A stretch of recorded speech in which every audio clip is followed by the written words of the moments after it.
Hello, and welcome to the Kathleen Spracklin podcast.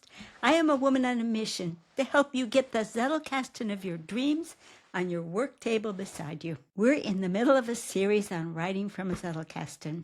Yesterday, we concluded the podcast with 3 different drafts that together added up to the first draft of the production product. So today, the plan was and is to walk you through an example of that so you can see how those different drafts function.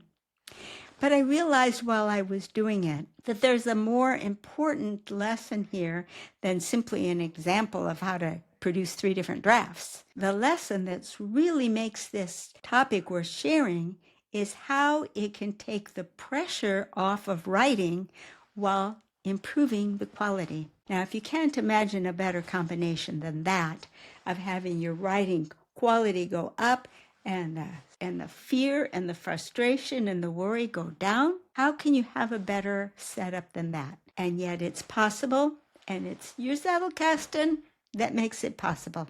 So let's come on over to the down-facing camera. I'll pick up where we left off yesterday, go through that example, and demonstrate to you why the quality goes up and the pressure goes down when you do your drafts appropriately. See you over there. Okay, this is where we left off yesterday, that I have 3 different kinds of drafts here, and the last one is still called a first draft. So where do these drafts come about, and how do I use these drafts in my writing? Okay, this area right here is an example of a 0 draft entry. I was in the middle of working on page 8 of my newsletter, where I was gathering together ideas for how the character trait of the month could bring emotion into the story that you might be writing. And here in purple, which I'll often change ink color if I get a 0 draft entry in the middle of doing a different draft. So I just added some notes on where suspense might come from as I'm working. So the nature of a 0 draft entry is that it is short. It's not intended to have all the words you'd need, but it's just something that I might want to think of as I'm working. Early on in the newsletter, or any other production writing that I'm doing for that matter, I'll have a whole bunch of these little 0 drafts as I kind of start organizing my thoughts. Later on, they become less common, as often, like in this case, they'll pop into the middle of my first draft. I actually wrote 3 others during this writing process, but the others were not intended for notes for assembling my newsletter. These were notes of things that I want to tell you in the podcast about writing my newsletter. But they're still 0 drafts. They're thoughts that just come in the middle of something else, and I don't want to lose them. If I'm already in the middle of another topic that's already got a number, I'll just switch colors of pen, and that way I know that I'm off on a 0 draft. If it's early in the process where I'm just collecting ideas, it will get its own number, and I jot down the idea. So the characteristics of a 0 draft are that it's short, that I don't want to lose it. It's a fresh idea that I might be in danger of losing. I might use it. I might not. I'm not sure where I'll use it, but I don't want to lose it. So I grab it as quickly as I can before the thought disappears on me. Next, the first draft. The first draft takes a stab at actually writing something that I want to have in my newsletter. The purpose and the mood, what I'm trying to accomplish, are written to myself as reminder notes of what I want to keep in mind as I'm writing, and then I just write down the points. Here I'm trying to say, what is the material I want to express? What information do I want to get across? What ideas do I want to explore? And a little bit about how I might want to order them, but the order is just limited to bullet points, because at this stage I'm not sure which of these bullet points will come first. So what makes a first draft? A first draft could be fleshed out and written up to become a first production draft. It's missing prettiness of expression is missing, in some cases, complete sentences, but the information is complete and it's sufficiently organized that I could deal with one bullet section at a time when creating my first production draft. Now I'm ready to write the page that I've done the first draft for, and this now turns out to be an extremely simple process. I go through my bullet points. I've got one here.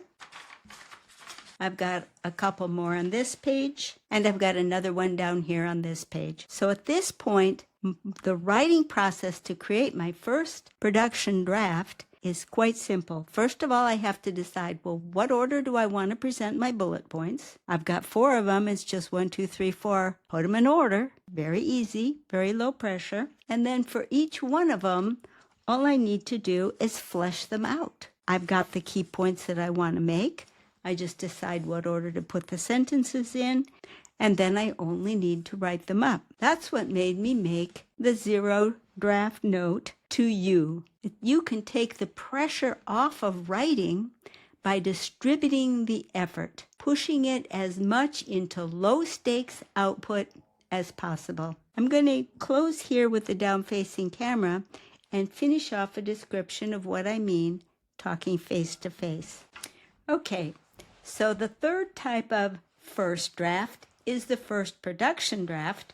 The point of this whole thing is to talk about how you take the pressure off of producing writing. Part of the concept of pressure is if you don't do it very often, the pressure builds. I remember the first times that I made YouTube podcasts like this one, I was terrified.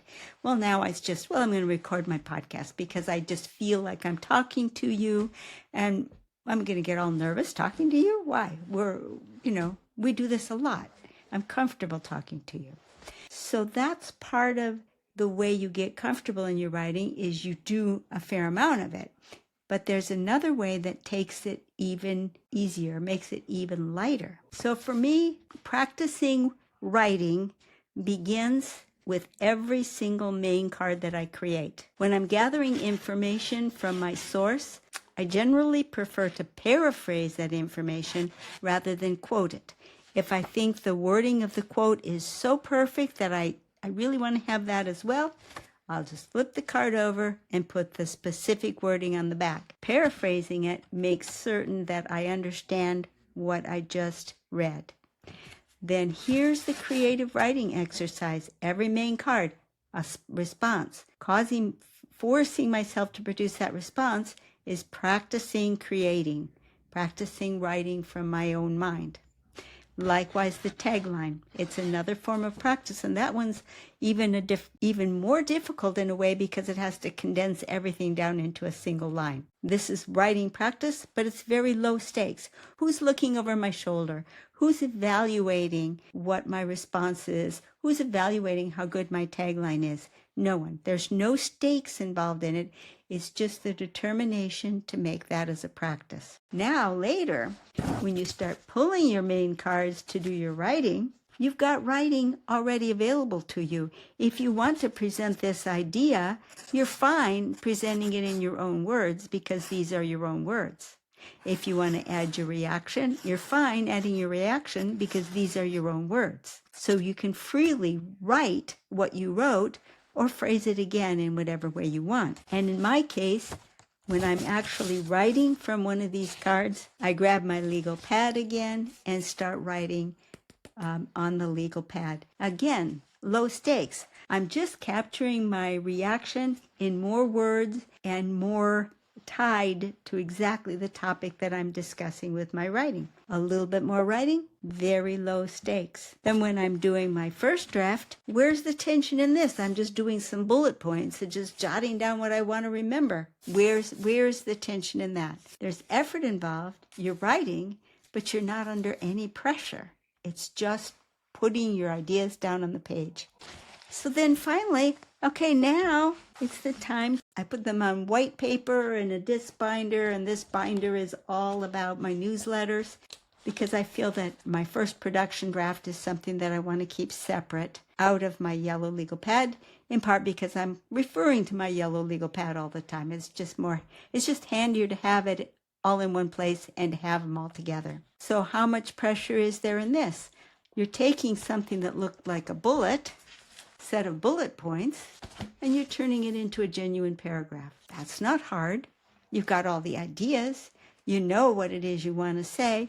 You're just fleshing it out into complete sentences. So that is my advice to you. Separate out the work, push as much of the effort into times and spaces where you're not worried, nobody's evaluating you, there's no pressure at all. Do the work then, and even polish it then. Determine what order you're going to present those paragraphs. Determine what order you're going to present the points within a paragraph. Okay, now all you got to do is flesh it out, and that's not very hard. So that's your final production draft. Is not that difficult to do because you've done all the groundwork from the very start. I think that is part of the reason why new writers find writing so difficult. They sit down to a blank sheet of paper and think they've got to do the whole thing. I can't imagine trying to write that way. I would be a nervous Nelly. So give it a try and see what you think. Another good thing to keep in mind is to do your work early in the time space when you need to have it done so that you won't have time pressure in there either. So this is how your Zettelkasten can make you a better quality writer, because all you're worrying about is the quality of your final draft.